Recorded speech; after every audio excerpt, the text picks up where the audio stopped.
Estimadíssimos irmãos e irmãs, muito boa noite. Que a paz do Mestre Jesus, nosso Senhor e Guia, possa estar e permanecer no coração de cada um de nós, fortalecendo, nos tranquilizando, nos dando força e energia para seguir nossa jornada. Meus irmãos queridos, é um prazer muito grande encontrar vocês nesse processo de conclusão de mais uma etapa da nossa jornada, que é a conclusão do estudo dessa obra maravilhosa, que é a sétima obra da coleção A Vida no Mundo Espiritual, que veio a lume da humanidade pela psicografia extraordinária, pela mediunidade fenomenal de Francisco Cândido Xavier, através do benfeitor André Luiz. Trata-se da obra Entre a Terra e o Céu, que é o sétimo livro da coleção Entre a Vida no Mundo Espiritual. Eu sempre gosto de dizer que essa obra ela é extraordinariamente importante para nossas vidas, porque, na verdade, como bem diz Emmanuel, lá no prefácio da obra, essa obra não traz grandes revelações do mundo espiritual, como boa parte das obras psicografadas pelo nosso amado Chico. Não. Mas ela é de uma importância fundamental para nossas vidas, porque ela traz gravíssimas reflexões e informações importantes na consolidação em nossos corações da certeza do caminho a ser seguido para, na verdade, buscar uma felicidade. Porque, na verdade, a felicidade é algo que todos nós estamos, assim, todos nós estamos facultados, melhor dizer, a felicidade é algo que efetivamente todos nós vamos alcançar um dia, porque somos filhos de Deus. Nos dizia Jesus isso com toda tranquilidade, nós somos deuses, dizia Jesus. Ou seja, todos nós um dia chegaremos à felicidade. Não há nenhuma dificuldade em entendermos a beleza, a singularidade e a profundidade dos ensinos de Jesus, que é exatamente esse marco luminoso capaz de se praticado, nos levar a essa felicidade. Mas todos nós temos muita dificuldade, alguns enigmas na compreensão do Evangelho de Jesus. Nós temos dificuldades. Amar como amar, perdoar como perdoar, até quantos? Qual é o caminho? Quais as repercussões de nossos atos? Como se dará a repercussão de nossos atos diante da vida? Então, todos nós temos uma dificuldade de trilhar esse caminho. E essa obra ela é um tesouro extraordinário, porque ela nos mostra de forma muito clara de como se dará a vivência desse ensino de Jesus. Se amarmos, qual a repercussão dele? Se perdoarmos, qual a repercussão desse ato? Né? Se formos fraternos, se formos caridosos, amorosos, etc., etc., ou a negação de qualquer desses atos. Ele nos mostra de forma clara. Por isso que eu digo que essa obra é uma espécie de uma bússola, um mapa, né? Capaz de nos conduzir, essa bússola, ao porto seguro de nossas vidas, atracar o barco com tranquilidade. Por isso ela é tão importante, ela é tão rica. E ao concluir essa obra, nos traz um grande enriquecimento da vida de cada um de nós, porque a gente passa a compreender que todas as nossas ações elas têm uma repercussão importante. E essa repercussão não só acontece no momento que ela se pratica, que poderá acontecer, mas ela pode repercutir ou reverberar bem depois, no futuro. Ou mesmo que hoje o que estamos passando, as nossas angústias, nossas doenças, nossas tristezas, ou mesmo as alegrias, também pode ser a reverberação ou o reflexo de atos que fizemos no passado. De sorte que todas as nossas ações, elas repercutem. Mas não só repercutem na nossa vida, diante daqueles com quem convivemos no plano físico. Não, elas repercutem também no mundo espiritual. Ou seja, porque há uma interconexão entre o mundo espiritual e o mundo físico, entre os vivos de cá com os vivos de lá, nós sabemos disso, né? Por isso que o nome da obra é Entre a Terra e o Céu. Por quê? Quem são essas criaturas que lá estão? Nossos amigos espirituais, os que amamos ou não, que partiram, que estão lá, que interagem conosco. Afinal de contas, somos seres interdimensionais, a gente interage o tempo todo com ele, né? Nossos amigos, nossos protetores, mas também aqueles que não nos amam. Por isso que é importante a gente entender como se dá e qual, na verdade, é a repercussão de cada um desses atos.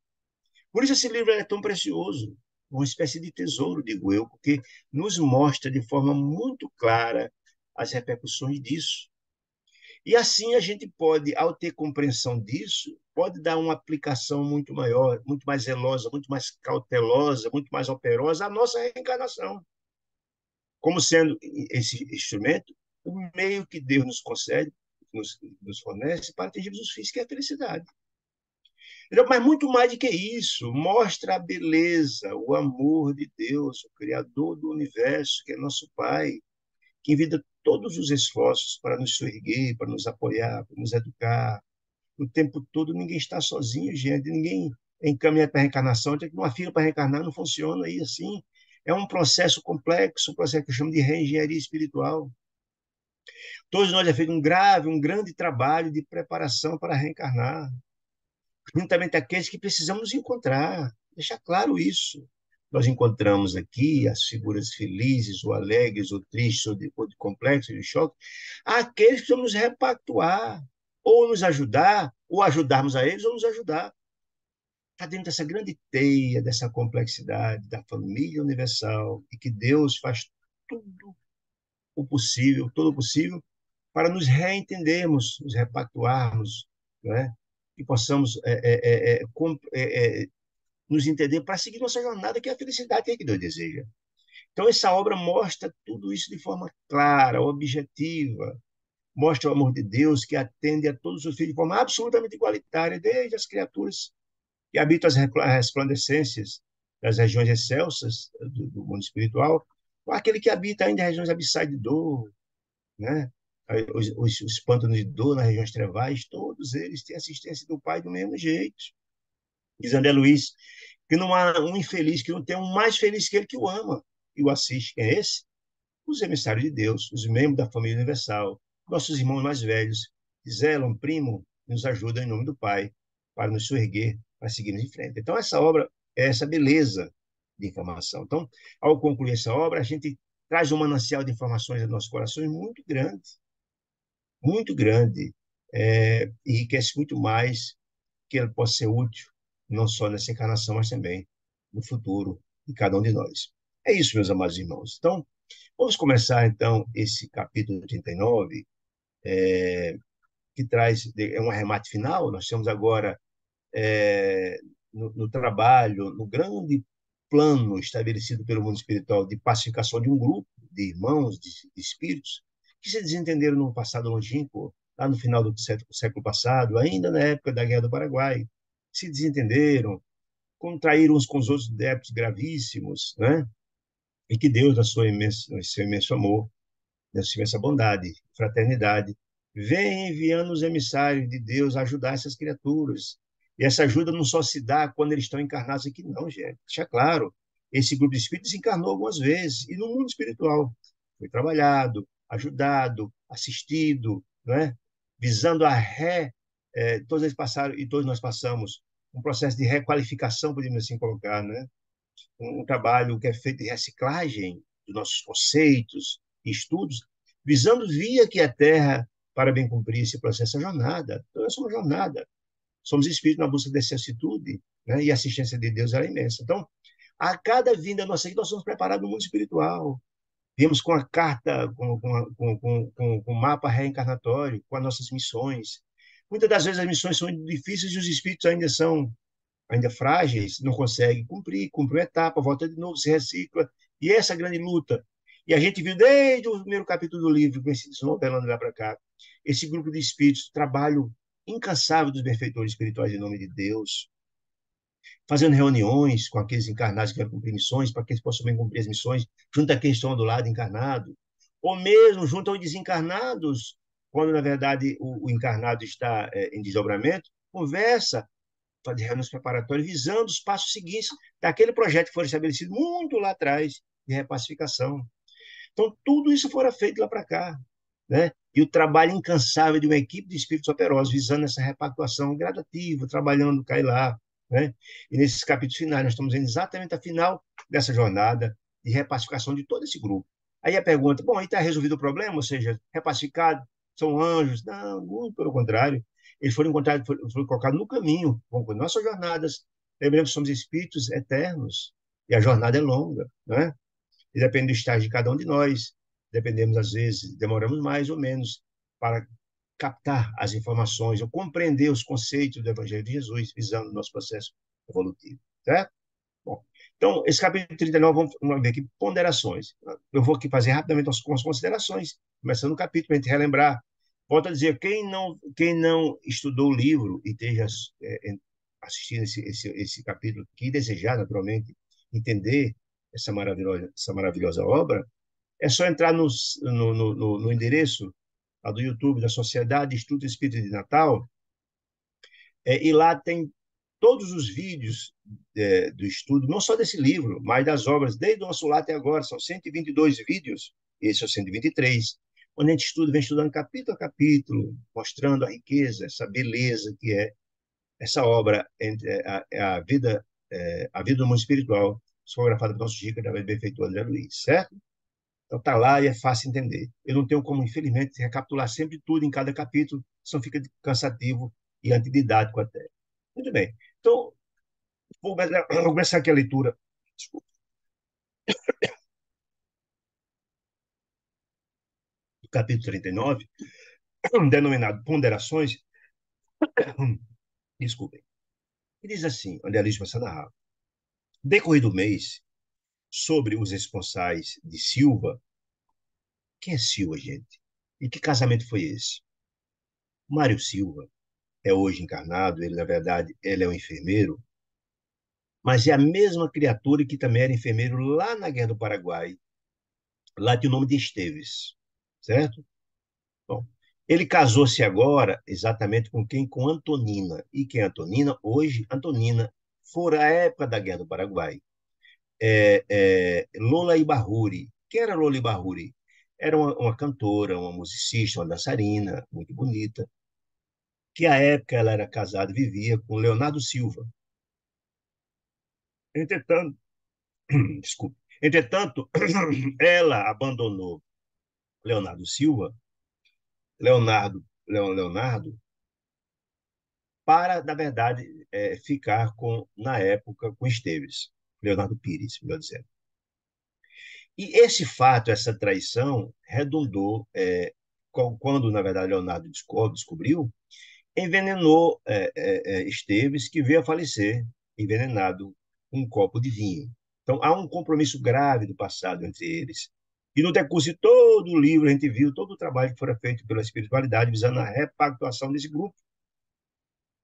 E todas as providências tomadas hoje está no estágio em que, na verdade, hoje Antonina se casa com Mário Silva, certo? Visando recepcionar quem? Como filho, Leonardo Pires, aquele mesmo que fora o assassino o assassino de Esteves na época, em função de ter sido abandonado Leonardo por Loli Barruri. Então, eu vejo o processo de pactuação. Então, houve um casamento agora, depois de todo o trabalho, as refregas no decurso do tempo, casa-se Antonina com Mário Silva. Então, depois, no meio desse casamento, certa noite, por solicitação de Odila, quem é Odila? Odila, na verdade, era a primeira esposa de Amaro. Amaro, que é ferroviário, teve 2 filhos, que com ela teve a menina Evelina, aquela mesma que fez lá no começo do livro uma prece a Deus, em função do grave problema que estava acontecendo em família, o desentendimento imenso, a família em conflito. Teve a Evelina e teve, na verdade, Júlio, que tinha 9 anos. Evelina fez essa prece que chegou até nosso lar, criando as condições para que, na verdade, todo esse trabalho de assistência a esse grupo acontecesse. Então, ela foi a precursora, ela foi, na verdade, a criatura que provocou, entre aspas, aos céus, pedindo socorro. Esse socorro veio na figura de Clarencio, ministro do Auxílio do nosso lar, mais André Luiz, e mais também o benfeitor Hilário, certo? Bom, Odila era essa mãe dessas 2 crianças. Acontece que Odila desencarna e Amaro fica só, com 2 crianças, e casa de novo, casa com Zumira. E quem é Zumira? Zumira, na verdade, fora a época da Guerra do Paraguai, Lina Flores. E quem foi Lina Flores? Lina Flores foi a primeira esposa de quem? Lá daquele mesmo, do Esteves. Lá de Esteves, né? Esteves. né, que casou com ela e depois ela, ali na Flores, abandona ele para ficar com um amigo dele, chamado Júlio, certo? Ato contínuo, Lina Flores abandona Júlio para ficar com outro amigo, eram três amigos, que na verdade era Armando na época, e quem é Armando hoje é Amaro. Veja só esse grupo que se endividou profundamente no passado. E quando, na verdade, Lina Flores abandona Júlio para ficar com um amigo dele, Armando, que hoje é Amaro, Júlio se suicida. Primeiro tenta suicídio tomando veneno, que causa graves lesões no seu perispírito, e depois ele tenta de novo suicídio e consegue se afogando no Rio Paraguai. Veja só. Muito bem. Então, veja, só para entender um pouco desse processo todo. Então, Júlio vem, depois do grave sofrimento do mundo espiritual, ele nasce como filho de quem? Como filho de Amaro, aquele mesmo que havia o débito do passado, certo? Como filho de Amaro e filho também de Odila inicialmente. Como Odila morre, certo? Ele desencarna quando tinha 9 anos. Por que ele desencarna? Como, na verdade, ele tentou suicídio, depois conseguiu suicidar, como, na verdade, tentou se evadir da vida e conseguiu outra vez, ele tem a primeiro, como para aprender a valorizar a vida, uma morte precoce. É o primeiro passo aí desse processo todo. Bom, então, certa noite foi chamada por Odila. Odila, inicialmente, ela é um espírito que era a primeira esposa de Amaro, mas ela não se conforma de jeito nenhum pelo fato de Amaro ter casado com Zumira. E ela passou a obsidiar Odila de forma Zumira de forma absurda, tentando aniquilá-la, matá-la mesmo, vampirizando, etc, etc, etc. Depois, pelo um trabalho extraordinário feito pelo mundo espiritual, pela irmã Clara, espiritual, tem envergadura espiritual, que toca o seu coração, mostrando, mas escuta, Odila, você está sendo injusta, porque Deus encaminha alguém que tem uma importância muito grande para ajudar a criar seus filhos, para ajudar Amaro, com a providência divina. Certo? Por outro lado, Amaro já tem uma dívida do passado com Zumira. Ele está resgatando esse processo e você vai obsidiá-la? Não, minha filha, não faça isso. Você está prejudicando seu marido, está esquecendo de seus filhos. E esse ódio, esse ciúme que cega todo mundo está causando muito mal. E depois desse trabalho feito, ela é levada para o mundo espiritual, é trabalhada, e ela se transforma de obsessora numa grande protetora da família. É a obra de Deus, mostrando a cada um de nós um caminho, certo? Então, depois de um mês do casamento de Silva com Antonina, por solicitação de Odila, que está no mundo espiritual, hoje é uma benfeitora, uma amiga da família, que protege a família, fomos em busca de Zumir e Antonina. Foi em busca de quem? Quem? André Luiz, e Hilário, que foram, elas duas estavam dormindo, foram buscar em desdobramento para uma reunião no mundo espiritual. Zumira, já dissemos que foram no passado, ela foi exatamente, Zumira fora Lena Flores, e Antonina que fora Leda Barulho, conforme já mostramos ano passado. Para a reunião íntima, no Lar da Bênção. E o que é o Lar da Bênção, gente? Lar da Bênção é uma espécie de colônia creche, onde os espíritos desencarnam precocemente, jovem, foi o caso de Júlio, são levados para esse local, com a finalidade de serem trabalhados, se renovados, se melhorados, visando a reencarnação deles, ou então a seguir em frente outras jornadas. Ambas alegres, as duas que foram em julgamento, quem? Zumira e Antonina, revelaram-se elevados, ser felizes com essa expulsão, que na verdade, foram volitando, né? Enlaçadas e felizes, contemplava a Terra nesse projeto, nesse trajeto entre a Terra e o lado da bênção, né? Tocadas de sublime esperança, porque toda aquela angústia passada, os conflitos nos seus lados, ficou para trás. Elas estavam casadas, praticamente repacificadas, tudo tranquilo. Reduzia a assembleia de amigos, aguardava eles aonde? Lá no lado da benção, na casa de Blandina. E que era Blandina, gente? Blandina fora, na época de Chico Xavier, estava encarnado no Pedro Leopoldo, fora irmã Meimei. Meimei, um espírito de grande elevação espiritual, que desencarna, mas enviou muitas mensagens, livros e obras através da psicografia extraordinária da Franciscana Xavier. E ela hoje é essa benfeitora que atua lá do lado da benção. Em meio de cativantes, manifestação de carinho e apreço. Então, elas duas foram levadas, Zumira e Antonina, para a reunião no mundo espiritual. Com quem essa reunião? Foi levada por Odila, mas também se anunciaria com o ministro Clarencio, com a irmã Clara, etc, etc. Dentre todas as afeições presentes, Clara, já deixar muito claro isso, porque irmã Clara é aquele espírito grandioso que foi que trabalhou, que repacificou que reequilibrou Odila, que estava naquele processo odioso, de obsessão, e ela foi levada ao mundo espiritual, foi trabalhada e se modificada, por causa do ciúme, né? E a pacificação de Odila foi fundamental para o equilíbrio na família, para a repacificação de Zumira, para a repacificação do próprio Amaro, do Júlio. A gente viu isso no decurso do livro todo. Ela foi uma peça fundamental para ela, que era no processo era obsessora, na verdade, ela mudou e passou a ser a protetora, e tem um papel fundamental nesse processo de reaproximação de todo esse grupo, certo? Muito bem. Dentre os presentes estava a irmã Clara, que viera igualmente ter conosco. Ela, a irmã Clara, que não era, ela não habita o lado da bênção, ela foi trazida para essa reunião porque ela era importante nesse processo todo. Deixa claro, gente, que aí a gente mostra a bondade de Deus, porque esse grupo de espíritos, nenhum deles grande, espírito de grande envergadura espiritual, tinha grandes almas por trás deles, espírito de grande envergadura espiritual trabalhando com eles. O ministro Nosso Lar, que era o ministro Clarence, o ministro Nosso Lar estava, era quem coordenava todo esse trabalho de resgate e participação desse grupo. E irmã Clara, um espírito de grande envergadura espiritual, que tem essa capacidade de tocar a alma dessas criaturas, e é um espírito da grandeza de Clarence ou mais elevado do que Clarence em alguns aspectos. Muito bem. As duas excursionavam, excursionistas, as duas que foram trazidas, né? Em contato com aquele ambiente de genuína fraternidade, tal, feliz da vida por estar ali naquele ambiente, naquela reunião. Eu já conheci, já tiveram outras reuniões com eles, né? Elas estavam, a sensação delas estava no paraíso, aquele ambiente tão bonito, que o Guarda Benção efetivamente é um lugar descrito como sendo belíssimo, né? Estavam exaltadas, felizes por aquele ambiente, né? Na casa de Blandina, flores, é um ambiente muito bonito, um lugar maravilhoso, né? E elas, as duas que foram levadas em desdobramento, Zumira e Antonina, conversavam cordialmente, frases, felicidade, tal, felicidades.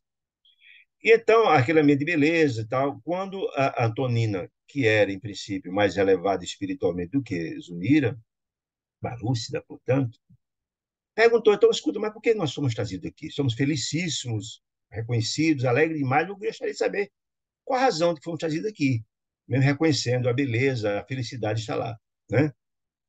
É, é, Então, Clara, a irmã Clara, afagando a cabeça de leve dela, explicou: minhas filhas, com Zumira e com Antonina, em nossa viagem, nossa romagem, nossa jornada da vida, atravessamos épocas de sementeira, assim, de plantio.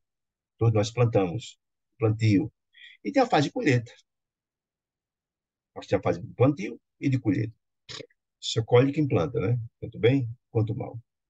Na missão de mulher, disse ela, até agora, vocês duas, Zumira e Antonina, receberam do tempo os choques. Por que os choques? Lembremos que Zumira, depois de casar com Amaro, ela foi mãe de Júlio pela segunda vez. Porque na primeira vez, quando Odila casa com Amaro, Júlio vem a desencarnar com 9 anos afogado na praia. E depois ela recebe ele como filho pela segunda vez, porque como na verdade ela tentou contra a vida, o suicídio, e suicidou, ele precisou reencarnar 2 vezes e morrer precocemente 2 vezes para aproveitar, para valorizar a vida. Então, ele está dizendo o seguinte: eu estive recebendo choque, porque na verdade Zumiro teve um sofrimento imenso com a perda do único filho dela, que foi na verdade Júlio, que nasceu pela segunda vez, com cerca de 1 ano, com Krupp. Ele morreu com Krupp. E foi um choque imenso. Ela entrou em depressão, quase morre, foi um sufoco danado, né? Então, ela teve um sofrimento imenso.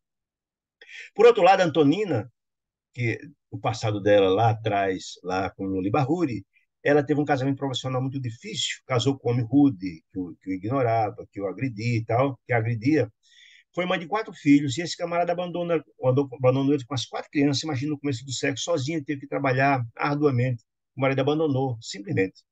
E ela, no decurso dessa luta para criar os filhos, perde Marcos, com 9 anos, que desencarna com pneumonia. Então, você quer estar dizendo aqui, na condição de mulher, vocês dois até agora receberam o tempo de choques, sofrimentos, angústias, né? E os enigmas plantados à distância. Vocês passaram essa angústia, mas não sabem por que isso. Mas certamente a colheita vocês plantaram lá atrás. Mas até agora só vê as dores, os sofrimentos, as angústias. Está dizendo isso, né? Com a umidade. Opa, Passou uma hora aqui. Com a humildade e a fé, com a humildade e a fé de vocês duas, na sua jornada, na sua luta de vocês, com bom ânimo, valor moral, venceram árduos conflitos, as dores, os sacrifícios, as lutas e tal, que lhe fustigaram as melhores aspirações. Foram dias obscuros do passado, né? Refletidos no presente. Ou seja, o que é que quer dizer isso? Ou seja, esse presente de dor e angústia é fruto que fizeram lá atrás. Isso aí não tem a compreensão, muitas das vezes, mas tenha certeza disso, que está nada mais é do que a colheita dos que se plantaram lá atrás. Contudo,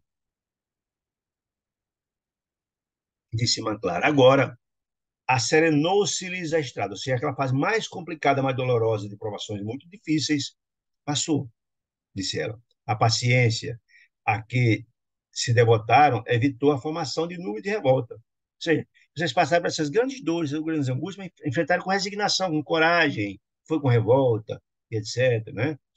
E o céu se fez de novo claro e alentador. Ou seja, vocês enfrentaram com resignação e, portanto, venceram uma etapa importante do processo evolutivo de vocês. É como se o dia renascesse, disse ela, resplandecendo de luz. A etapa mais difícil, de sombras, ficou para trás, disse ela. O campo da existência exige mais trabalho e o tempo de semear ressurge ao viçareiro. Ou seja, é tempo de novo plantio. Aquela foi a colheita do passado difícil, delituoso, complicado.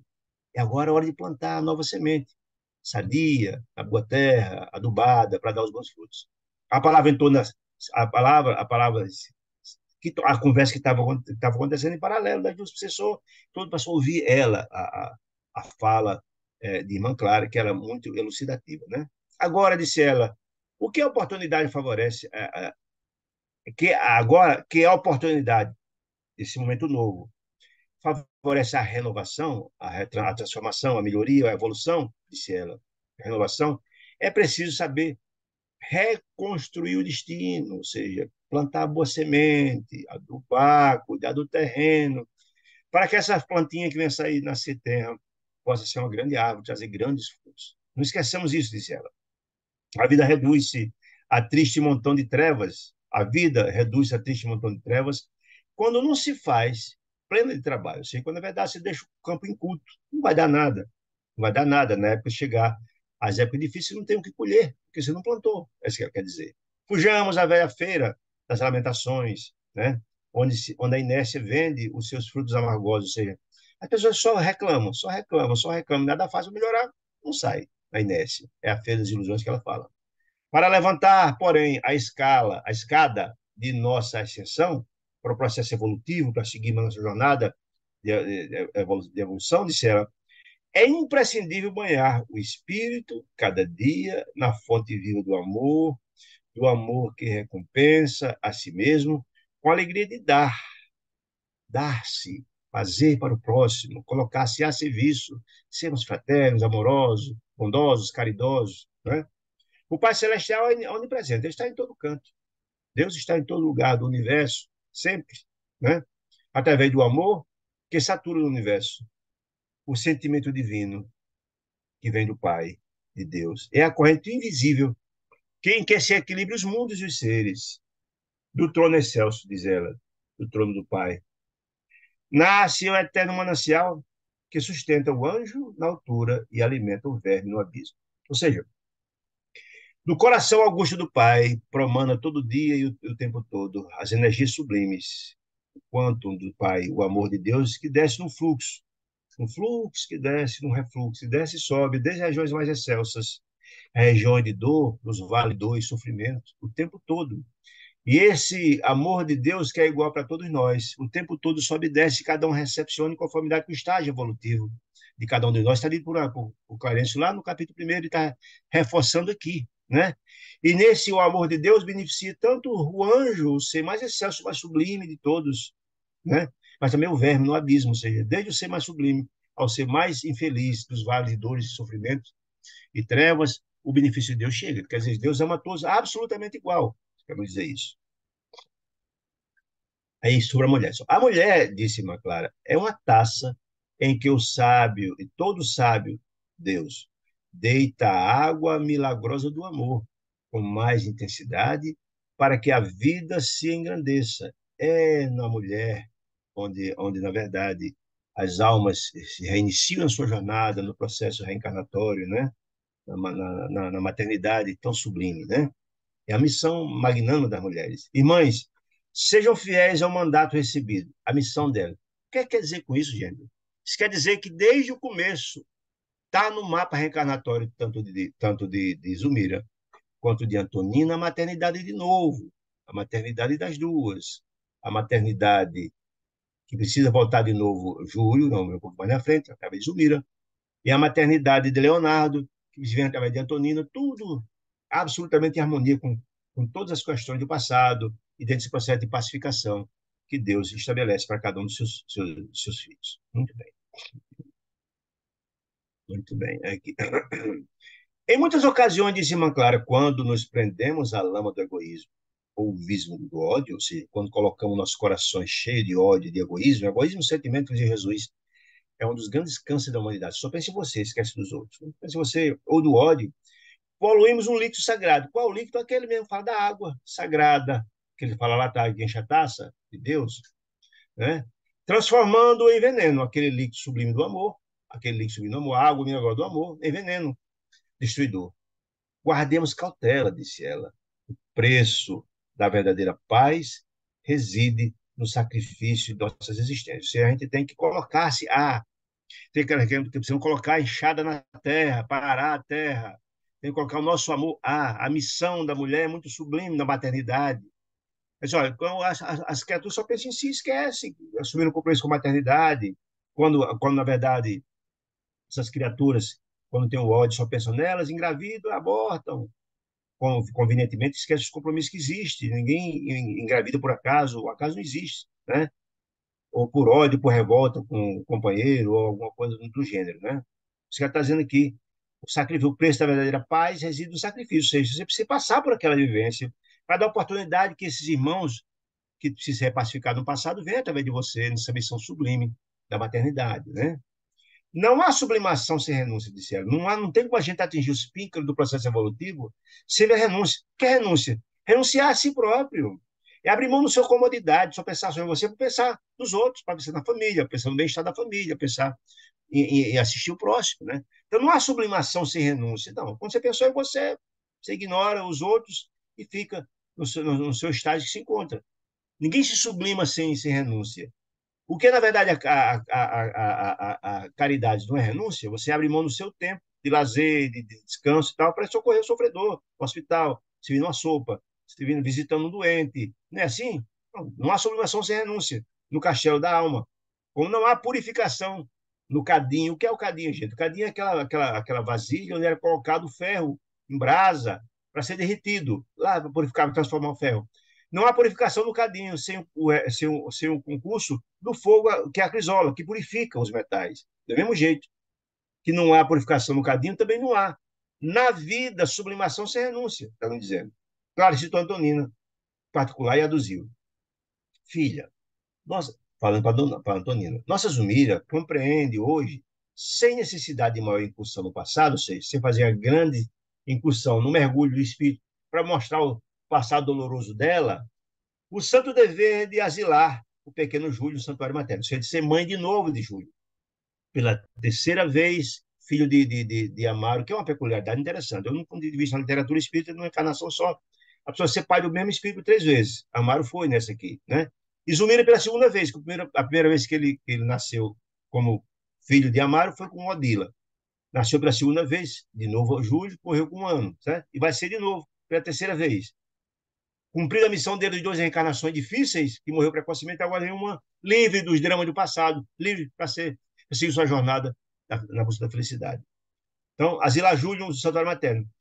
Percebemos que, disse André Luiz, percebemos que a instrutora, não é clara, registrava o imperativo do descanso mental para a segunda esposa do ferroviário, porque a Zumira tinha terminado de sair de um gravíssimo problema de saúde em função da morte do filho com 1 ano, de Júlio, né? Então, ela estava ainda se refazendo desse processo, que ela entrou em depressão e quase morre. Então, ela estava ainda fragilizada para fazer esse mergulho no passado, seria muito sofrimento para ela, né? Que vinha terminar de longas refregas de preservação da própria saúde, a explicação, buscando poupar-lhe exercício de memória, de regresso de memória, né? Nossa amiga prosseguiu indicando Zumira com um olhar prosseguiu, indicando Zumiro com o olhar está consciente de que a maternidade é espera de novo.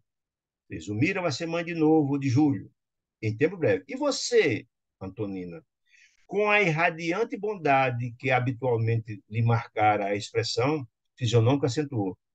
Recorda-se das experiências antigas, do seu passado lá atrás, como no Libarruri, antigas, e permanece atento às razões que lhe inspiraram o segundo matrimônio? Se você está consciente e você tem consciência do seu passado, foi visto em rememorações voltado foi feito já uma retrospecção do passado, se lembra, né, do seu passado lá como no Libarruri, os desencontros, com Esteves, que agora é Mária, que é sua esposa agora, desencadeou na morte de Esteves pelo assassinato de Leonardo, né? Razões que não inspiraram o segundo matrimônio. Por que você casou agora com Mário? Porque Mário é aquele mesmo Esteves, lá da época da Guerra do Paraguai, que agora se encontra de novo. Mas para repacificar o grupo, com Mário, com Leonardo, você precisa ser mãe de novo, mãe agora de Leonardo, porque Leonardo vai ser mãe dela, e quem vai ser o pai será Mário. Esse encontro de corações acontecerá nesse processo de repacificação, né? Diz ela, né? Ante a surpresa, ante a surpresa que se estampou no semblante da interpelada, ou seja, de Antonina, a irmã Clara, no gesto que era conhecida nas operações magnéticas de Clarencio, acariciou-lhe a fronte dela com a mão direita de leve, que era uma forma de você colocar fluidos magnéticos para possibilitar a lembrança dela, um mergulho no passado. Aí disse, lembre-se, bafejada pelo poder da irmã Clara, no seu magnetismo, em determinado centro da memória, né? Antonina fez parte da exclamação, controlando a própria emoção. Sim, disse ela, com esse mergulho no passado. Sim, eu sou a cantora, Loli Barruri. Revejo dentro de mim os quadros que se foram, estão todos nos escaninhos da alma, né? Nada que a gente fez se apaga, está tudo lá. Sou a cantora, disse ela. Os quadros do passado, os conflitos do Paraguai, uma chácara em Luque, onde ela vivia, com o Leonardo Pires, né? A família ao abandono, a separação com Leonardo Pires, José Esteves, que hoje é Mário, José Esteves, hoje Mário, com quem ela casou. Sim, percebo que era Esteves à época, né? José Esteves, hoje Mário. Sim, percebo o sentido de minhas segundas núpcias. Ela entendeu perfeitamente que casou agora com Mário para repacificar aquele passado, mas que tem ainda a missão de trazer de volta Leonardo para essa repacificação na qualidade de filho dela e também de Mário, né? Denotando a aflição no olhar, acrescentou, mas e Leonardo? Perguntou ela. E Leonardo? Onde está Leonardo, infeliz? Não precisa dilatar a remanescência, ser uma lembrança mais longa, disse Irmã Clara, bondosa. Nos achamos num gabinete de experimentos. Não, a sessão é reunião fraterna, disse ela. Fitando significativamente, ajuntou. Basta que você se recorde, minha filha. Em seguida, repartindo a atenção entre as duas ela e Zumira, Antonina Zumira, brevemente vocês serão chamados de novo a novo esforço do apostolado materno. Serão mãe de duas crianças, de Júlio e também de Leonardo. Zumira recolherá o nosso Júlio pela terceira vez como filho de Amaro. Eu confesso que nunca tinha visto isso na literatura espírita. Uma pessoa ser pai por três vezes o mesmo espírito, na mesma encarnação, e pela segunda vez filho de Zumira, na costa do coração, e você, Antonina, restituirá Leonardo Pires. E em outra peculiaridade interessante, depois dessa encarnação que tiveram lá na Guerra do Paraguai, depois Leonardo Pires reencarna, e hoje Antonina reencarna também como neta dele, seu avô associado de destino, que é associado de destino, porque houve esses questionamentos no passado, esse desentendimento, viveram, foi marido e mulher lá no passado, depois ela veio como neta, e agora vai ser mãe dele, né? Seu avô é associado de destino, o tesouro do corpo terrestre, né?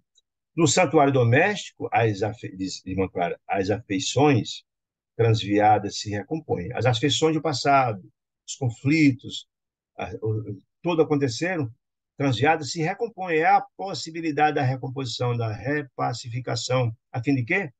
De que possamos demandar o futuro, pacificar, seguir a jornada, a felicidade que é que Deus deseja a cada um dos seus filhos, a felicidade, né? Proclamando a felicidade.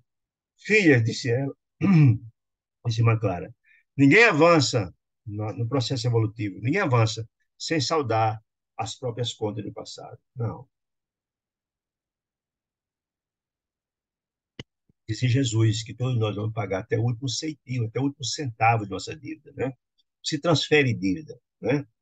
Também deixar claro também a importância disso. E todo bem que a gente faz tem o condão de minimizar essa dívida do passado, né? Dizia Pedro que o amor cobre a multidão de pecados, né? Então, a cada ato bom, a cada ato no bem feito, ele tem a capacidade de minimizar essas contas do passado. Paguemos, disse irmã Clara, desse modo, os débitos que nos aprisionam aos círculos inferiores da vida. Que débitos são esses? As dívidas contraídas no passado. Se foram contraídas aqui, na Terra, você paga aqui. Ninguém paga no mundo espiritual. Foram contraídas aqui, serão pagas aqui, certo? Essas questões do passado. Aproveitando o tempo de detenção no resgate. Que detenção, gente? Quando a gente está aqui na Terra, estamos presos a um corpo de carne, né, aqui, é uma espécie de detenção, uma prisão mesmo. Então, aproveitamos e que estamos aqui presos ao corpo de carne para resgatar essa dívida do passado. E maior aprimoramento de nós mesmos. Todos nós que pagamos, nos livramos dessas dívidas do passado, estamos livres para seguir nossa jornada na busca dessa atitude. Amemos, afeiçoando-nos, disse ela, identifiquemos no lar humano o caminho de nossa regeneração. É lá o grande campo de trabalho que a gente estabelece junto àqueles que nos desentendemos no passado, visando a repactuação. Transformar o zelo de ódio em aliança de amor. Essa é a grande missão de Deus, que estabelece a cada um dos seus filhos, encaminha seus emissários de amor, visando a que isso aconteça. Esse é o desejo de Deus, melhor dizendo, para que cada um de nós venha cumprir nossas missões. A família consanguínea, aqueles com os quais nos encarnamos, que nem sempre são nossa família espiritual, não são as que temos maiores afinidades. A família consanguínea é aquelas, encarnando com aqueles espíritos, precisamos nos encontrar, de forma que possamos repactuar, ou nos ajudar para seguir nossa jornada. Então, a família consanguínea da Terra é o microcosmo, disse ela, de obrigações salvadoras em que nos habilitamos para o serviço à família maior que constitui a humanidade inteira, ou seja, para repacificarmos, com a finalidade de nos reincorporarmos plenamente à família universal, que é a família de Deus, que é o Pai de todos os irmãos. A gente precisa desse microcosmo que é a família consanguínea, é lá onde a gente traça nossas grandes lutas, nossas batalhas, visando a nossa repacificação. O parente, disse ela, necessitado de tolerância. Aí ela começou a explicar os porquês, que na verdade a família consanguínea é o lugar certo de encontrar. A gente se encontra na Terra com aqueles, encarnam com aqueles que precisamos nos encontrar. Aí só olha, é o parente necessitado de tolerância e carinho que vem ao nosso lado, mais trabalhoso, né? E carinho representa o ponto difícil, nos cabe vencer, né? Valendo dele, esse ponto, para melhorar em humildade, em compreensão, em paciência, em amor, em fraternidade, em perdão, por aí vai. Então, aquele parente difícil é nos colocar para a gente aprender o que não temos ainda, nossas provas, né? Aprender a missão, aprender a matéria que não aprendemos ainda, ser pacíficos, sermos amorosos, sermos fraternos, sermos caridosos, etc, etc. Um pai incompreensivo, porventura tenhamos, um pai incompreensivo, ou um esposo áspero, ou um filho de condução inquietante, simboliza linha de luta benéfica, em que podemos exercitar a paciência, a doçura e o devotamento até o sacrifício. Então, os parentes difíceis não estão em nosso derredor por acaso, fazem parte do processo deles de melhoria, mas também de nós. Aprender as lições que não aprendemos ainda. Cívicos, honrados, justos, honestos, pacientes, tolerantes, bondosos, por aí vai. Especialmente no tocante aos filhos, disse ela, irmã Clara, não nos esqueçamos de que pertence a Deus, não nos pertence. Nos é colocado ao nosso alcance para termos o objetivo de orientar-nos para a vida. Na verdade, são irmãos, são os filhos, todos filhos de Deus, né? Então, o filho não nos pertence, não, o filho é meu filho. Não, ele é colocado sob nossa responsabilidade para orientá-lo. E a responsabilidade é gigantesca de cada um de nós na orientação dos filhos. Será cobrado certamente como é que foi a missão de pais na condução dos filhos. e por eventuais insucessos deles.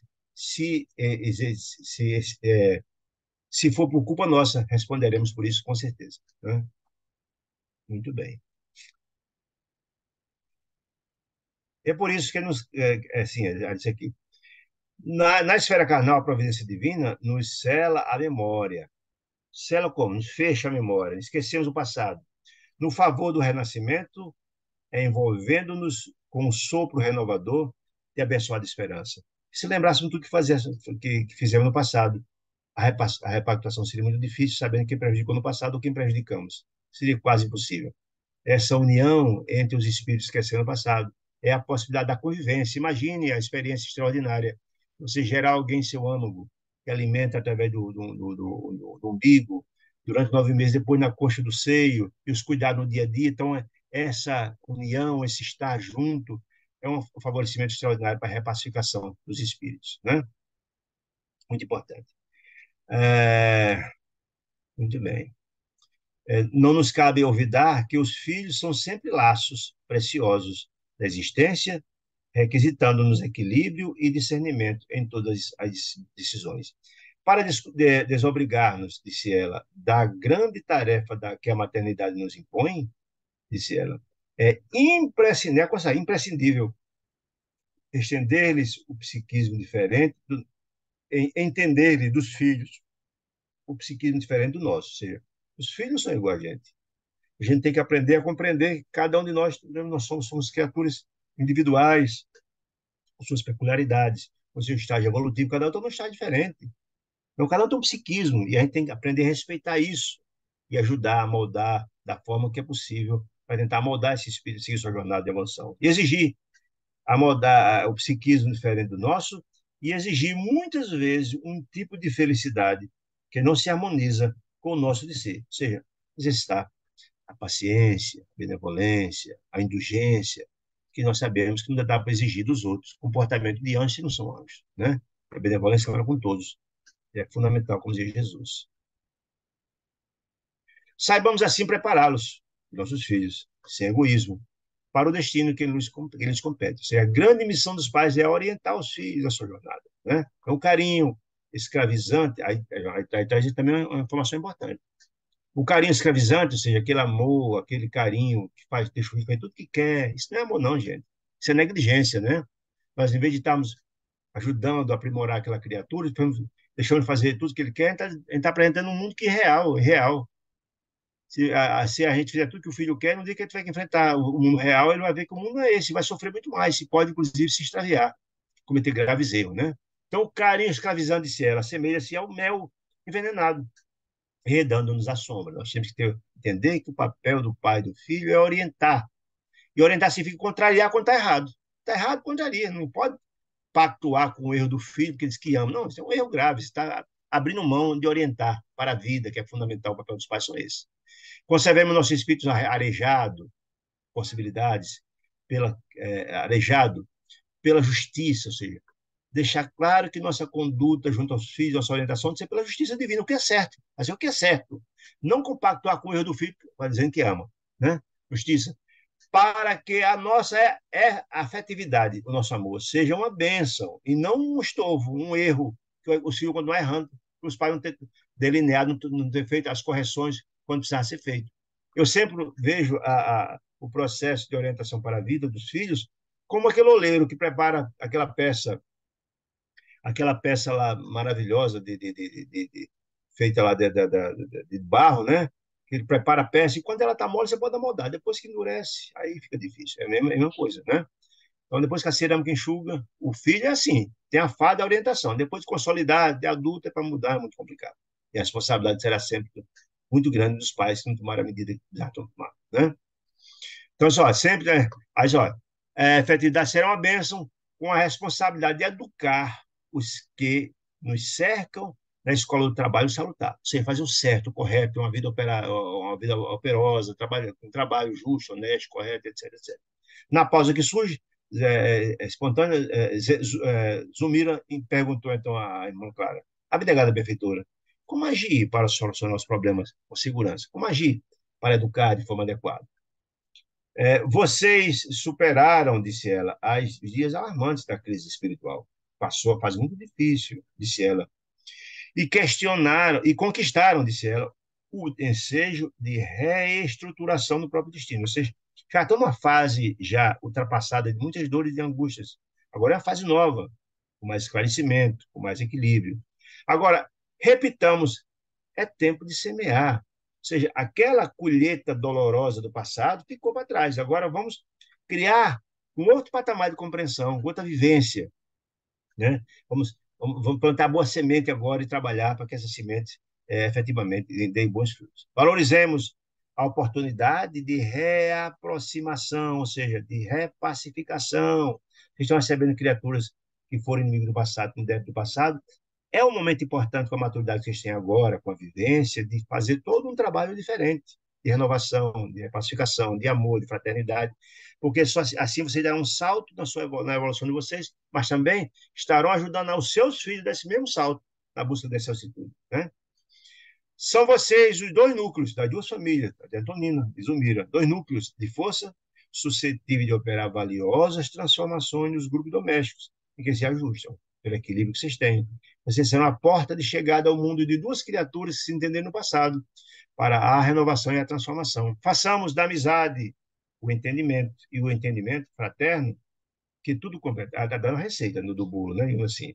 Façamos da amizade o entendimento fraterno, que tudo compreende, tolera, movimenta e ajuda na extensão do sumo bem. Façam o melhor, dê o melhor de vocês.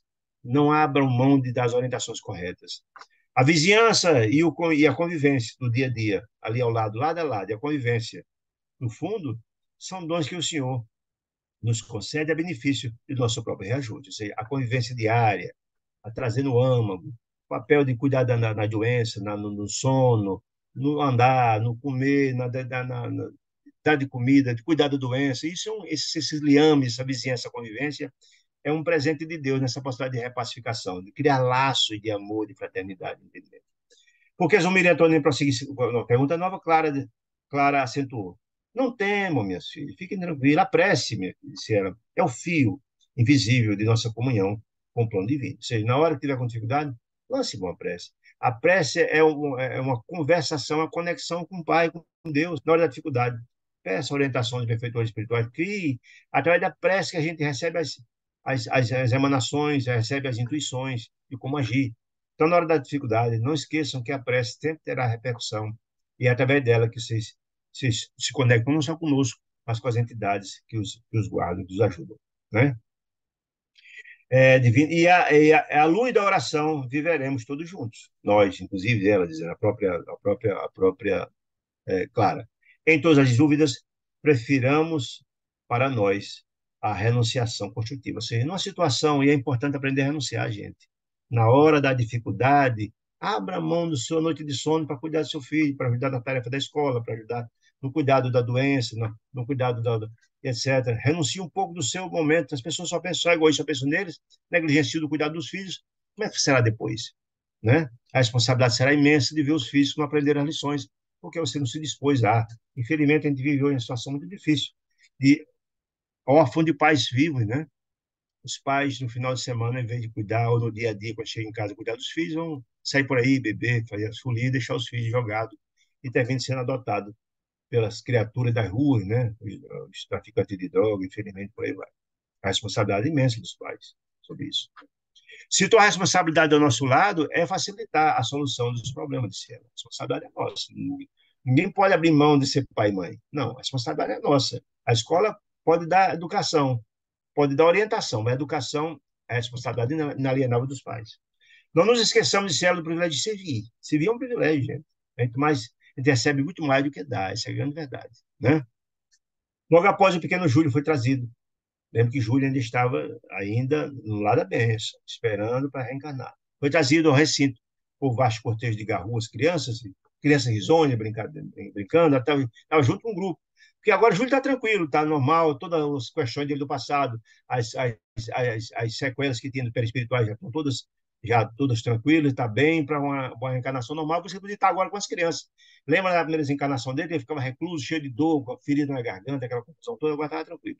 Risos de lágrimas se misturaram no louvor à bondade divina. Depois de algumas horas consagradas ao reconforto, escoltamos de volta de duas mãezinhas que já estavam as duas em desdobramento, né? Tanto, tanto Antonina, essa amiga Zumira, certo? Bom, e aqui termina o 39, vamos para o 40, que é exatamente o capítulo final. Muito bem. Havia naquele gesto tanto carinho. Opa, passei. Deixa eu botar aqui, passei, desculpa. Em prece é o número do capítulo 40. Um ano depois do casamento de Antonina, com Mário, dirigimos todos juntos da residência de quem? De Zulmira e de Amaro, na qual tantas vezes nos reunimos entre a prece e a expectação, disse André Luiz. A vida marchara, como sempre. Júlia e Leonardo haviam renascido em paz, quase ao mesmo tempo, trazendo ao mundo elevados programas de serviço. Ou seja, eles casaram, aquela reunião que fora feita em Irmã Clara, com Zulmira e com Antonina, preparando para a maternidade aconteceu. Nasceram, estão tudo bem, e os dois vieram com elevados programas de serviço. E por quê? Estavam repacificados, estavam tranquilos, certo? O Leonardo, quando fora resgatado lá atrás, foi levado ao mundo espiritual para se preparar para reencarnar, foi trabalhado no mundo espiritual, estudou, se renovou, se transformou. E Júlio, depois de duas reencarnações frustradas, já pagou a sua dívida, digamos assim, já estava pronto para ter uma encarnação e um programa de construção, de renovação e transformação espiritual, os dois. Recém-chegados à Terra, sorriam ingenuamente para nós. Que informação interessante, gente. Ora, como assim? Para nós quem? Para Clarencio, para André Luiz e para Hilário, eles não estavam desencarnados? Como sorriu para nós? Certamente nós sabemos que a reencarnação ela só se completa aos 7 anos. E é muito comum as crianças verem os espíritos nesse período. Ver os espíritos. Então, recém-chegados à Terra, sorriu geralmente para nós, certamente que eles conseguiram enxergar Clarencio, André Luiz e Hilário, certo? Chegando no colo materno, os dois nos colos das duas mães, tanto de Zumira quanto também de Antonina. Lembremos que essas famílias que eram inimigas do passado ficaram muito amigas, tanto a família de Mário, casada com a Antonina, como também de Zumira e Amaro, nós vimos essa repacificação lá nos capítulos passados, certo? Muito bem. A Mari Zumira Silva, que é Mário Silva e Antonina, cônscio das obrigações que ele havia assumido, como assim? Cônscio da responsabilidade de criar os filhos, de seguir uma jornada de pactuação, prosseguiu juntos, entrelaçados, na mesma compreensão fraternal. Pacificados, os filhos amigos, os filhos ficaram muito amigos, etc, etc. O singelo homicídio de Amaro mostrava significativamente florido, superlotado de amigos, sorridente.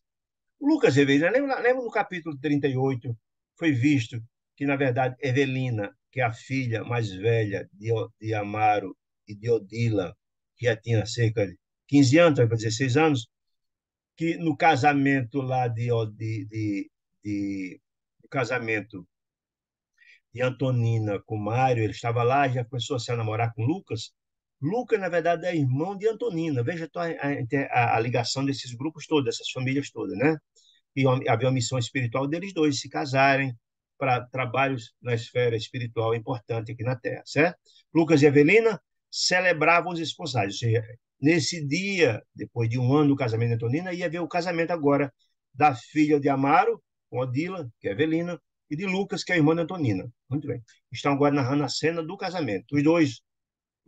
Nos dois planos, disse André Luiz, da vida, encarnado e desencarnados, entre encarnados e desencarnados, tudo era esperança e alegria, paz e amor. Ou seja, todos aqueles espíritos que estavam em conflito lá no começo da obra, todos estavam pacificados. Graças a Deus está tudo, a missão estava em conclusão, tudo pacificado, tudo tranquilo, por obra e graça do trabalho gigantesco dos benfeitores espirituais em nome do Pai, né?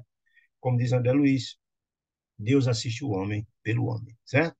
Os noivos estavam-se venturosos, e Odila, que é a mãe de Evelina, com Amaro, o meu pai, na função de sacerdotisa da do lar, no começo, lembrando, lá no começo da obra, ela tinha um ciúme doentio dizendo Zulmira, né?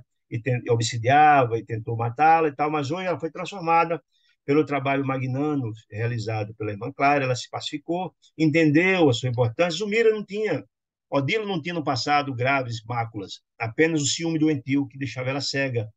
Eu não via que o ciúme doentio que ela tinha de Zulmira estava prejudicando o próprio Amaro, o marido que tanto amava, e a própria Evelina, né? Muito bem. Na função de sacerdotisa do lar, de protetor do lar, e vinha no casamento feliz da vida, né? Dispondo na direção do acontecimento, do casamento da própria filha, né? Entardecia quando o juiz, com a felicidade de todos, lida o contrato de matrimônio, pronunciou o clássico declavos casados em nome da lei. Beijaram-se os nubentes, os noivos, conhecidos afetos, e vimos espantados que Odila, a mãe de Zulmira, a mãe de Avelina, em muda oração, era na hora do casamento, em oração, em agradecimento a Deus por todo aquele ambiente de paz que estava vivendo, se transfiguraram. O que significa isso? Coroando-se de luz. Aquele foi um momento importante da mudança de estágio evolutivo dela, Zulmira. E por que isso é importante? Lembremos, Zulmira, lá no começo da obra, era uma obsessora, que vampirizava, inclusive, Zulmira. A Baltazar não tinha grandes máculas, mas não se tinha conhecimento. Era o ciúme doentio. Mas ela modificou-se tanto e para ter um papel fundamental na pacificação da família e do grupo todo, praticamente.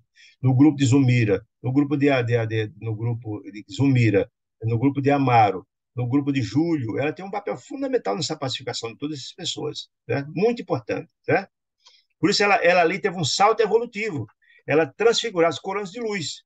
Ela mudou de estágio evolutivo. A gente viu na narração de André Luiz acontecer com ele mesmo lá no livro dos Mensageiros, onde, na verdade, ele tinha um espírito obscuro, de repente começou-se a se vestir de luz. É ela que narra o momento em que isso acontece com a própria Odila, certo?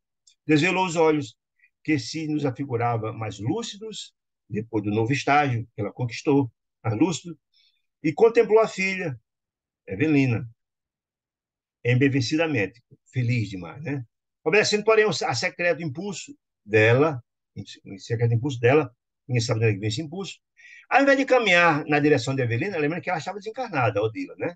Ela estava em espírito, como estava lá Clarencio, como estava lá André Luiz, e como estava lá Hilário, certo? Odila também, certo? Como irmã Clara, todos são todos encarnados, certo? Aí, obedecendo por secreto, ao invés de caminhar para a filha, que estava se casando, terminou de se casar ali, dirigiu-se para Zulmira, enlaçando-a em lágrimas, porque ela entendeu perfeitamente a importância de ter ela mudado e ter apoiado Zulmira, que foi a partir do apoio de Zulmira, tendo ela como filha, que possibilitou a repactuação de Amaro, que possibilitou a repactuação de Amaro com o próprio Júlio, que possibilitou Júlio renascer de novo através de Zulmira, que Odila sofria muito pelo filho ter desencarnado, está numa situação difícil de sofrimento no mundo espiritual em função do suicídio.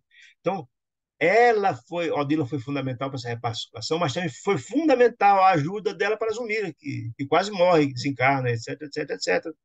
E ela fortalecer Zulmira, fortaleceu toda a aliança da família. Então, ela tinha uma gratidão imensa com Zulmira por esse processo todo. Então, aquele momento daquele casamento significaria a pactuação da família toda, tinha um papel fundamental também ali de Zulmira. Havendo aquele gesto, tanto carinho de Sandra Luiz, natural, e tanto reconhecimento espontâneo, que a intensa emotividade tomou de assalto a todos que estavam lá, inclusive a Ilha de Luiz. Transfundiu-se ali dois corações maternos. Como assim materno? Porque ao mesmo tempo que Odila era a mãe de Evelina, que era mãe também, era mãe de Júlio, no primeiro casamento dela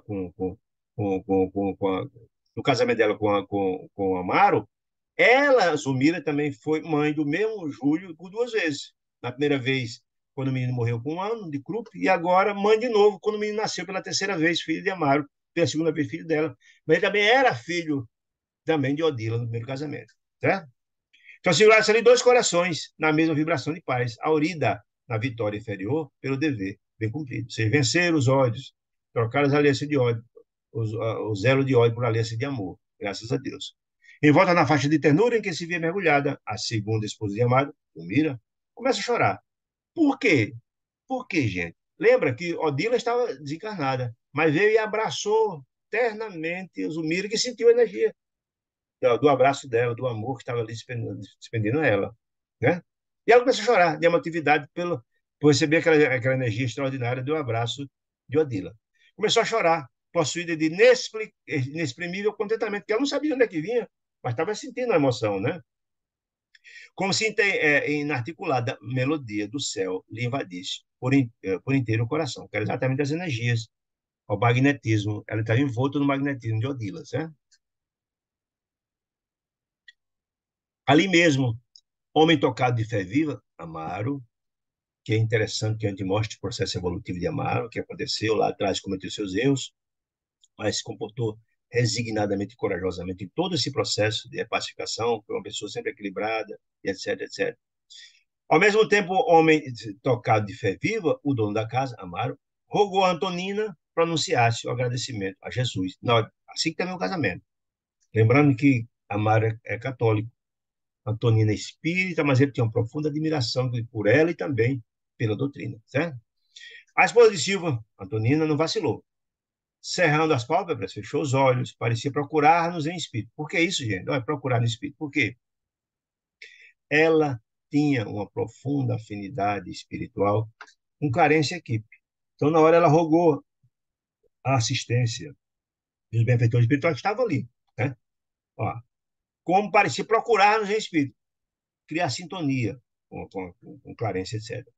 Qual antena vibrátil atraindo a onda sonora? Clarencio abeirou-se dela, né, atendendo ao chamado, à sintonia, e tocando-lhe a fronte, com a destra, com a mão direita, com a fronte, entrou em meditação, ou seja, estava a partir de então ali, intuindo como realizar a prece. Estava ali dando, passando as ideias, intuindo como realizar a prece. Então, disse ela, entrou na fronte e tal, tal, tal. Suavemente impulsionada pelo ministro, nossa amiga orou, e etc. Ou seja, intuída pelo Clarencio. Amado Jesus, abençoa a nossa hora festiva. Que te ofertamos? Ofertando a Jesus essa beleza, esse momento extraordinário. Em sinal de carinho e gratidão por tudo. Né? Ajuda-nos aos nossos companheiros, disse, ajuda nossos companheiros que hoje se consociam, Evelina e Lucas, né? Ajuda eles, Pai amado. Jesus amado, convertendo-lhes a esperança em doce realidade. Sei que todos os sonhos deles se realizem para o bem. Ensina-nos, Senhor, a todos nós, a receber no lar a cartilha de luz que nos deste no mundo. Que cartilha é essa, gente? O Evangelho. Então, ensina-nos, Senhor, a receber os ensinos do Evangelho. Você me introjetar em nossas almas, nossos corações. Generosa escola nesse mundo, a Terra, que é uma generosa escola, um grande educandar de alma, né? No mundo, generosa escola, a Terra, de nossos corações, para a vida imortal, ou seja, fortalece-nos, abre as comportas de nossas almas, deixa os ensinamentos do seu Evangelho sublime adentrar nos nossos corações, e ele adentrar nos nossos corações, possamos pautar nossas vidas, transformarmos em páginas vivas do Evangelho, como dizia Paulo de Tarso, quando degolado em Roma. Né? Faz-nos compreender, diz a prece antonina, no campo em que lutamos, a rica sementeira de renovação e fraternidade, em que a todos nos cabe aprender a servir, ou seja, faz-nos compreender que o caminho de luta pressupõe boa vontade, que a colheita vindoura depende do plantio de hoje, né? Que é a lei de ação e reação, colhe isso que planta, em outras palavras. Que possamos, enfim, ser irmãos, ser mais irmãos uns dos outros, mais fraternos, no cultivo da paz, pelo esforço do bem. Era uma prece de alta pacificação, de alto amor.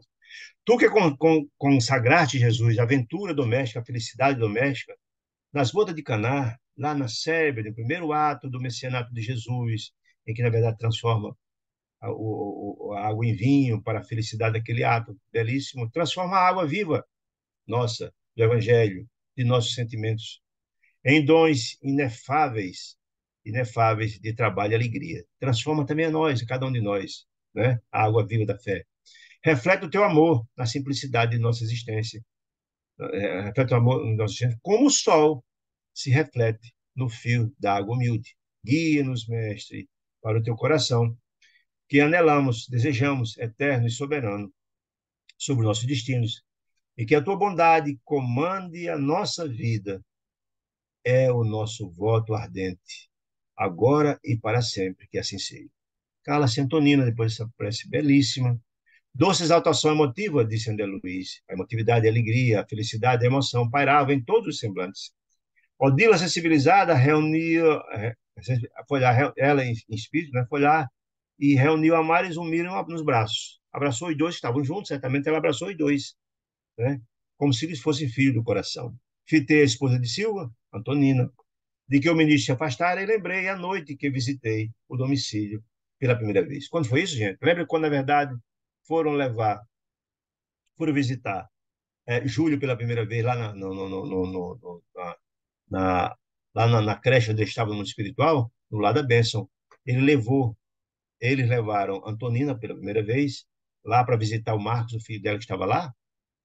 Por quê? Eu fiquei perguntando por que isso? Porque certamente Antonina tem um papel importantíssimo nesse destrinchar dessa história envolvendo todas essas criaturas. Antonina lá atrás fora levada naquele primeiro momento. Foi a oportunidade que virou o espírito de Leonardo, estava lá na casa dela, e tarará, tarará, tarará. Muito bem. Está lá nos capítulos passados. Só dá uma olhada. Então, aí ele disse, olha, pela primeira vez, nunca me esqueci da excursão em que fomos designados, André Luiz, visitei o domicílio, tá, falando de Antonina. Nunca esqueci a excursão que foram designados para acompanhá-la em visitação ao filhinho, Marcos, que morreu de pneumonia, quando ignorávamos totalmente a importância de sua participação no drama que iríamos viver. Ele, naquela oportunidade, certamente que Clarencio levou até lá, porque tinha importância esse processo. Mas ele ignorava. André Luiz tinha a menor noção qual era o papel dele nesse processo todo. Dirigi-me então a Clarencio e perguntei: escuta, mestre, conhecia a posição de nossa amiga de Antonina no tempo do primeiro contato? Ele disse: conhecia sim, disse ele, né? Mas não lhes dei a conhecer antecipadamente, disse Luiz Clarencio, a significação dela no romance vivo que estão acompanhando, esse romance, desse desenrolar desse grupo de repacificação, né? Porque todos nós, André Luiz, meu amigo, precisamos reconhecer que o trabalho é a nossa lição. Sim, vamos trabalhar, colocar na terra, colocamos à disposição para o trabalho e as sementes, os frutos virão, em outras palavras. Movamos a mente no serviço que nos compete e adquiriremos, disse o ministro Clarence, a chave de todos os enigmas. Vamos trabalhar, colocamos a enxada para o trabalho, o resto virá com a crença da bondade de Deus. O apontamento era dos mais expressivos, disse André Luiz, mas não pude delongar a conversação, uma vez que a irmã Clara, agora abraçada ao Odila, né, convidá-nos ao regresso. Regresso aonde, gente? Ao mundo espiritual. A missão está cumprida. É hora da conclusão da tarefa.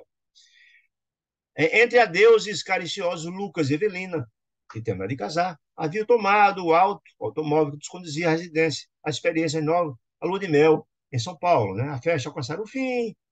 Ao nosso lado, Clarence, perguntei: escuta, Clarence, nossa história terminará assim? Disse ele, com um casamento, risonho, belo, fraterno, a moda de filme bem acabado? Perguntou André Luiz. Clarence, estampou o riso da velha sabedoria e falou: não, meu filho, não, André, a história não acabou, não. Não acabou, não. O que passou foi a crise que nos ofereceu motivo para tantas lições. Nós estudamos aqui, ao mesmo tempo ajudamos a repactuar esse grupo, né? E tiramos grandes lições, como essa obra trouxe grandes lições para a gente entender que todos os atos nossos têm repercussão no presente, no futuro ou no passado. Olha aí. Esse era o objetivo da obra, entre a terra e o céu, mostrar que todos os nossos atos da vida eles repercutem. Isso para a gente que está estudando é fantástico. Não terminou, não. Ou seja, ninguém aqui é anjo. As lutas continuam, a jornada, estão pacificados. Então, agora, nota o patamar de compreensão para seguir suas jornadas com mais maturidade, mais equilíbrio, etc, etc. Nossos amigos disseram, pelo esforço admirável, estava no conflito passado, admirável com que se dedicaram ao reajuste, dispõe agora de alguns anos de paz relativa, nos quais poderão replantar o campo do destino, plantar boa semente, para plantar no futuro, colher bons frutos, que agora eles colheram os frutos apodrecidos, da dor, da angústia do passado reprovável. Né?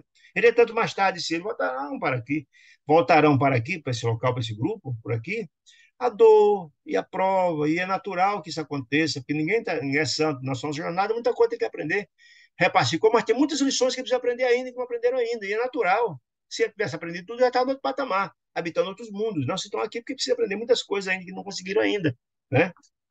A enfermidade virá, a idade virá e a morte. Todos nós passaremos por isso, não tem jeito. Você pode ser a melhor criatura do mundo, no final vem a doença, vem a morte, não tem como vencer isso. conferindo a eles o aproveitamento de cada um. Como assim, aproveitamento? É hora da prestação de conta do que fizemos na vida, né? Todos nós, quando chegamos na velhice, é hora da prestação de conta. Quando voltar ao mundo espiritual, vamos prestar conta de tudo que fizemos, do bom ou de mal. Nós, quando desencarnamos, somos as mesmas criaturas, gente. Isso é importante que a gente entenda, as mesmas criaturas. Aqui a gente pode até tentar disfarçar lobos em pele de cordeiros, mas quando desencarnamos, somos as mesmas criaturas com nossos defeitos e virtudes. Estarão lá, quando nos apresentamos no lado de lá, nós seremos as mesmas criaturas com tudo objetivamente posto, defeitos e virtudes, né? Ninguém poderá, nós somos o nosso retrato, o retrato que fomos na vida, né? É a luta de aperfeiçoamento da vida. É a luta aperfeiçoando da vida. Assim, todos os dias essa oportunidade de plantar boa semente. A luta vai forjando a cada um de nós. Vamos se amoldando, até que a nossa vida se harmonize, sem luta, com o desígnio do Senhor. No dia que chegarmos na maturidade espiritual, de não praticarmos mais o mal, não porque a lei diz que não deve fazer, mas nossa probidade interior não nos permite mais. Nosso Deus interior vai gritar quando diante de determinadas atitudes, aí você está no outro patamar de compreensão. Você não fará mais o mal, porque o mal não habita mais você, ninguém pode dar o que não tem. Olha aí, que beleza. Não é isso mesmo? Como dizia Paulo, quando foi assassinado lá em Roma, degolado, mesmo de que Pedro foi também assassinado, foi, na verdade, crucificado em Roma, ele disse a frase extraordinária: não sou eu quem vivo, é o Cristo que vive em mim. Traga em meu corpo as marcas do Cristo. Ou seja, ele era uma página viva do Evangelho. Ele vivenciava os ensinamentos do Evangelho. É isso que ele diz aqui. É a luta, é a luta, aperfeiçoando a vida. Até que a nossa vida se harmonize, sem luta, com o desígnio do Senhor. No dia que a gente vivenciar os ensinamentos de Jesus, pronto. A vida não terá mais de sabores, de angústia, terá uma vida mais plena. Não fará mais mal a ninguém, etc, etc. E a gente colhe o que planta, né? Você não faz mal a ninguém. Possivelmente ninguém vai fazer o mal a você, porque não haverá uma razão, né? O ministro não logrou prosseguir.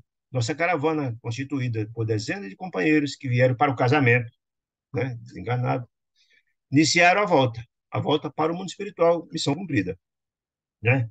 A viagem diferente, a viagem diante do firmamento, da beleza, que ascendia, clavejantes lumes, não podia ser mais bela. Chegados, porém, ao lado da bênção, todos foram ao lado da bênção, né?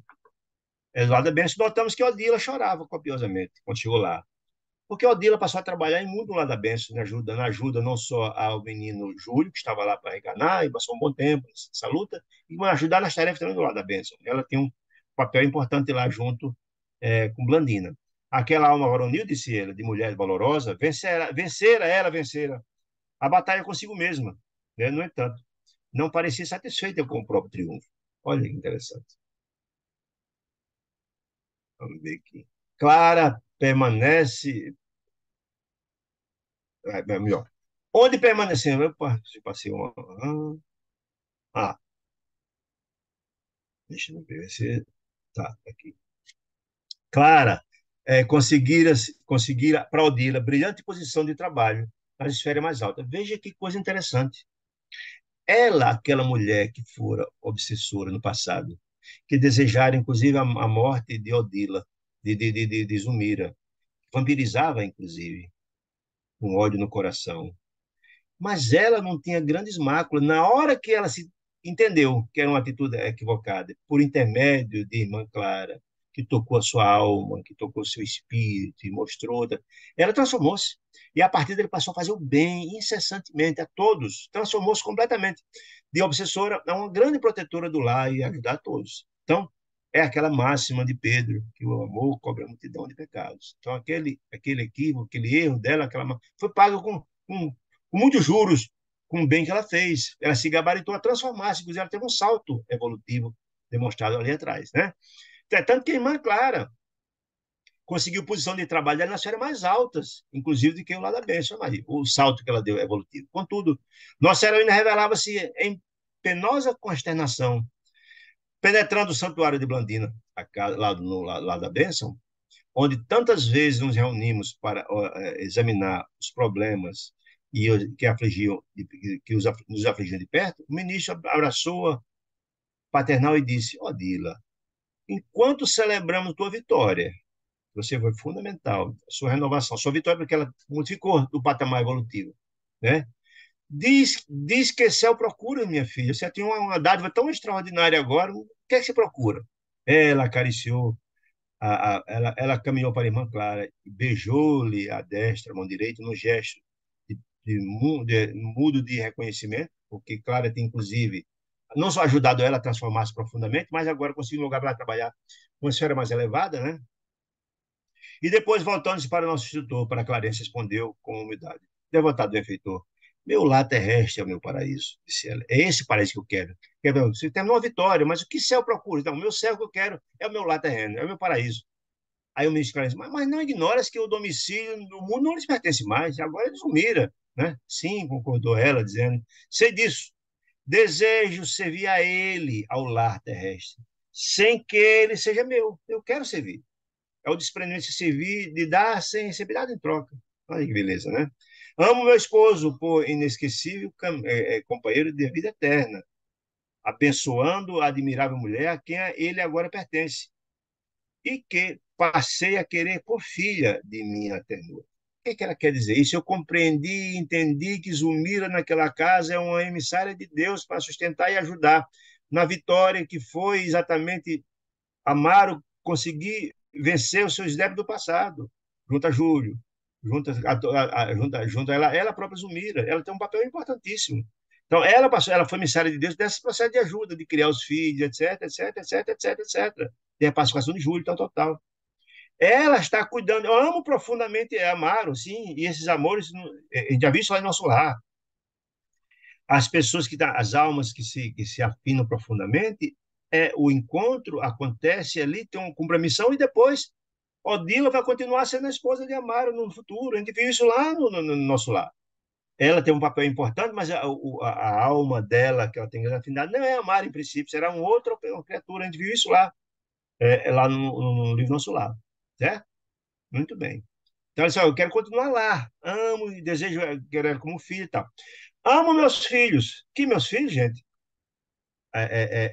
Júlio, que era filho dela na primeira, foi filho dela, e que hoje é filho de Zumira, mas também é Avelina, são filhos dela. Ah, meus filhos, apesar de saber que não podem presentemente sentir o calor do meu coração, porque eu não estou encarnada, não posso sentir o meu coração, mas eu quero estar lá perto deles, disse ela.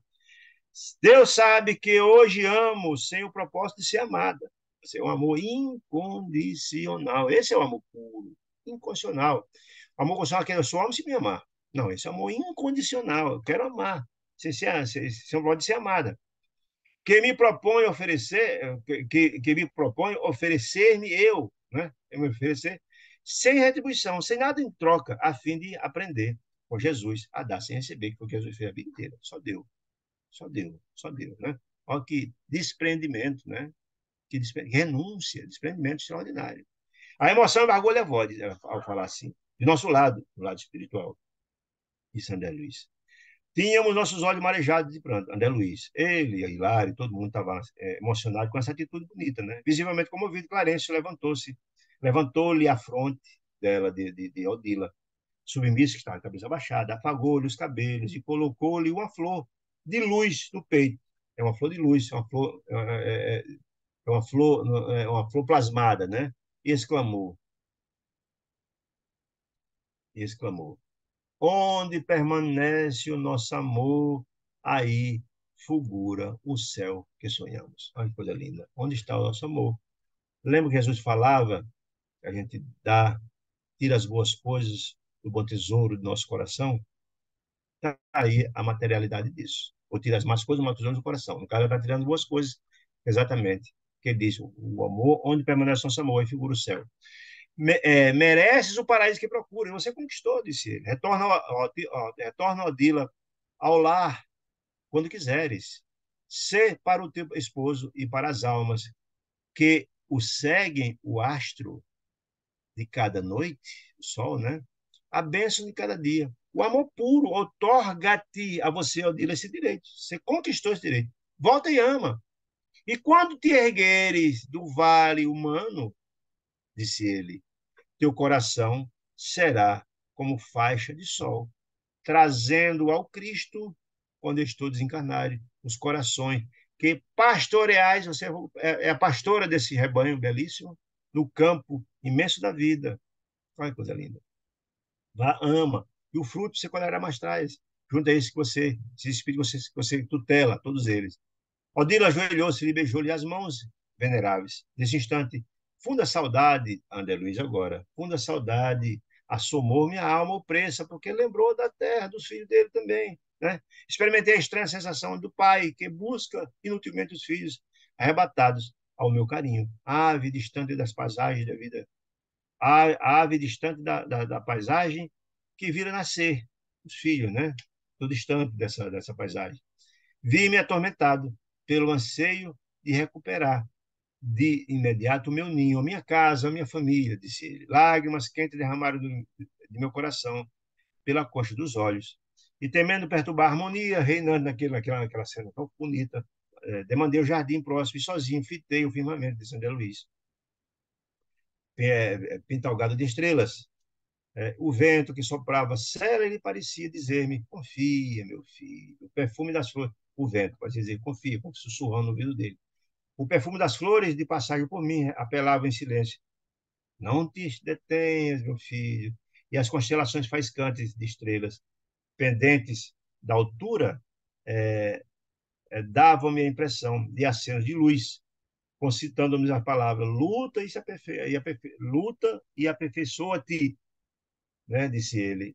A plenitude do teu amor brilhará também um dia. O que é que ele quer dizer? Sim. Então, numa prece de agradecimento ao Pai, a Deus, né, percebi que o espírito pacificado sorria de novo ao toque inefável do sublime esperança. Trazendo a lei aperfeiçoa, está dizendo o seguinte: um dia você atingirá também um patamar de Odila. O que dá a entender que, na verdade, a Odila atingiu um patamar até superior a de André Luiz naquele estágio que eles se encontraram. Olha que coisa interessante. E aí, concluindo essa obra que é extraordinária, a gente vai chegar quais as conclusões fantásticas dessa obra. Que cada espírito tem sua jornada, que cada um evolui no seu tempo. Todos têm, tudo tem seu tempo, meus amigos queridos. Cada um está num estágio diferente, né? A gente viu, por exemplo, que por que um evoluiu mais do que o outro? Um conseguiu atingir algumas conquistas e outras menos, né? A gente viu que Odila, aquele espírito no começo, que era a razão do desentendimento e do desequilíbrio na casa, ela modificou-se e colocou a sua vida, o seu coração a serviço e deu um salto extraordinário, né? A gente viu que o próprio Amaro, com os débitos do passado, sofreu resignadamente, corajosamente, e evoluiu, renovou-se, transformou-se. Viu também que o projeto de todo esse grupo foi traçado no mundo espiritual, antes deles mesmos virem. Porque vocês estão lembrados lá nos capítulos passados, o próprio Amaro disse que quando desencarna lá na época como Armando, lá no Paraguai, ele encontra no mundo espiritual Lina, numa situação fragilíssima de sofrimento, de angústia, de dor, né? O Júlio também passou muito tempo no mundo espiritual sofrendo em função do suicídio tentado, sofrendo imensas regiões trevais. E aí assumiu o compromisso no mundo espiritual de resgatá-los. E cumpriu. Resignadamente, corajosamente, sofrendo. Perdeu o filho, perdeu o Júlio, desencarnou precocemente 2 vezes. Isso é uma dor terrível, resignadamente. Passou pelas dificuldades imensas. Então, a Mário conseguiu avançar, evoluir bastante, né? A própria Zumira sofreu muito. Primeiro lá, como Lina Torres, do mundo espiritual, sofreu muito, angústias, dores, etc. Depois ela reencarna, passa o processo obsessivo de Odila. Depois ela perde, tem um complexo de culpa pela morte de Júlio lá na praia. Depois ela encarna, o Júlio encarna, ela perde o filho com 1 ano de clube, sofrimento imenso, atroz. Passa por grandes provações, em função do passado, resgatando as suas angústias e dores, né? Depois a gente vai ver a situação da própria Antonina, que fora Loli Barruri no passado, que abandonou a Leonardo, e por isso Leonardo assassina o nosso amigo Esteves, e por isso ela tem uma reencarnação dolorosa, 4 filhos para criar um marido grosseiro, abandona ela com os filhos, uma luta danada, e ela resignadamente se transforma, dá um grande salto, se renova, tem uma importância imensa na pacificação desse grupo todo, né? Vimos também a situação do próprio Mário, que era um espírito mais endurecido, mais duro, que esteve no passado, né?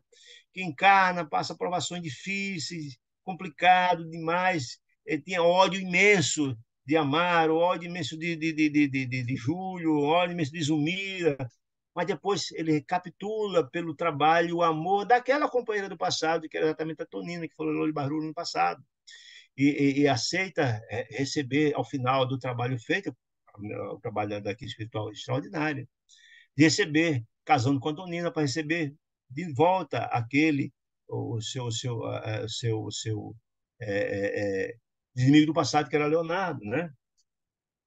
Vimos, na verdade, Júlio, que sofreu muito quando desencarnou, suicídio, passou muito tempo naquela luta, sofrimento muito grande, e depois reencarna através de Amaro, que era inimigo do passado, vem, mas com 9 anos desencarna, para valorizar a vida, ele teve uma vida curtinha. Depois reencarna de novo, como filho de Zumira, morre de novo com 1 ano. Como ele teve uma reencarnação, ele teve um suicídio e um atentado, ele teve 2 reencarnações frustradas para valorizar a vida, a importância da vida, né? Enfim, se repactua, né? Temos a situação de Leonardo, depois de tanto sofrimento lá no mundo espiritual, por ter fixado a ideia do assassinato de nosso amigo lá de Esteves, também sofreu muito no mundo espiritual, mas, enfim, foram resgatados, preparados no mundo espiritual para votar, como filho de Mário e filho também de Antonina. Veja que quanta beleza, mostrando que Deus é Pai misericordioso, minha gente, e nunca, nunca, nunca, nunca abandona nenhum dos seus filhos. Tudo faz no sentido da gente se reunir, se renovar, se transformar. Depende de cada um de nós, também não nos violenta. Espera o tempo certo, para que, na verdade, a gente encontre o caminho, né? Então, esse livro é um tesouro maravilhoso. Então, em conclusão do livro, a gente fica mostrar a bondade e o amor de Deus, e que cada um no seu tempo,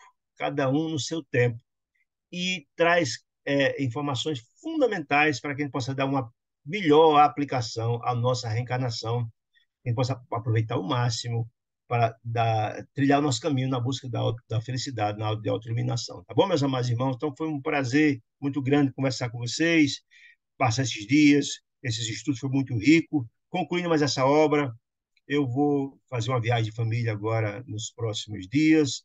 Só volto lá no final de abril. E, se Deus nos permitir, no começo de maio, a gente começa a estudar a próxima, a 8ª obra, que é nos domínios da mediunidade. Tá bom? Fique com Deus, saúde e paz. Deus nos proteja e abençoe hoje, amanhã e sempre. Graças a Deus.